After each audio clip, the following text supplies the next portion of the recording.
இந்த காணொளிய பார்க்கறதுக்கு முன்னாடி தமிழ் ஜனம் யூடியூப் சேனலை சப்ஸ்கிரைப் பண்ணாம நீங்க பார்த்துட்டு இருந்தீங்கன்னா கண்டிப்பா சப்ஸ்கிரைப் பண்ணிட்டு நீங்க பாருங்க. 2014ஆம் ஆண்டுக்கு முன்பு வரை இந்தியா தனது ராணுவ தேவைகளுக்கான ஆயுதங்களை பெரும்பாலும் வெளிநாடுகளில் இருந்து இறக்குமதி மட்டுமே செய்து கொண்டிருந்தது.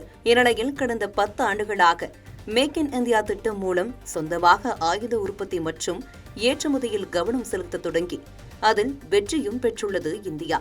சில அவசர தேவைகளுக்காக வெளிநாடுகளில் இருந்து ஆயுதம் வாங்கினாலும் அவற்றில் இந்திய தொழில்நுட்பங்களை இணைத்து ஹைபிரிட் ஆயுதங்களாக இந்தியா மாற்றி வருகிறது.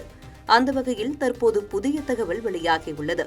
இந்தியாவின் சொந்த தயாரிப்பான தேஜஸ் போர் பழைய ரஷ்ய போர் விமானங்களை நீக்கவும் இந்திய விமானப்படையை வலுப்படுத்தவும் பெரிதும் உதவுகிறது. அதே நேரம் சீனா தனது விமானப்படையில் 5ஆம் தலைமுறை போர் விமானங்களை இணைத்துள்ளதாக அறிவித்துள்ளது. அதை சமாளிக்க இந்தியாவும் தனது படையில் 5ஆம் தலைமுறை போர் விமானங்களை இணைக்க வேண்டியது அவசியம். இந்தியா சொந்தமாக AMCA என்ற 5ஆம் தலைமுறை போர் விமானத்தை தயாரித்து வந்தாலும் அது படையில் இணைவதற்கு இன்னும் சில ஆண்டுகள் ஆகும் என்ற சூழல் நிலவுகிறது. இந்நிலையில்தான் ரஷ்யா தனது 5ஆம் தலைமுறை போர் விமானமான சுகோய் 57 ரக போர் விமானங்களை இந்தியாவிற்கு விற்க முன்வந்துள்ளது.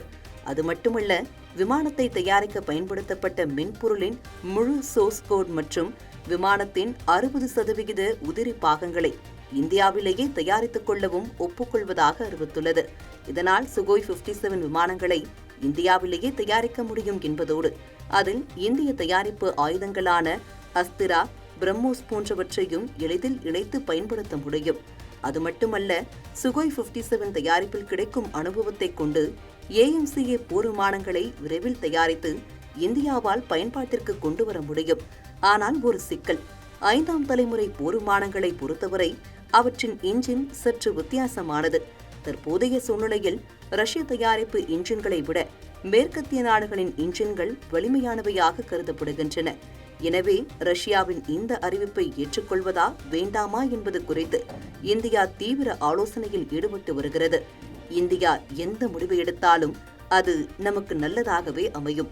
இது மாதிரி பல சுவாரஸ்யமான தகவல்களை பார்க்கணும்னா தமிழ் ஜனம் யூடியூப் சேனலை சப்ஸ்கிரைப் பண்ணுங்க.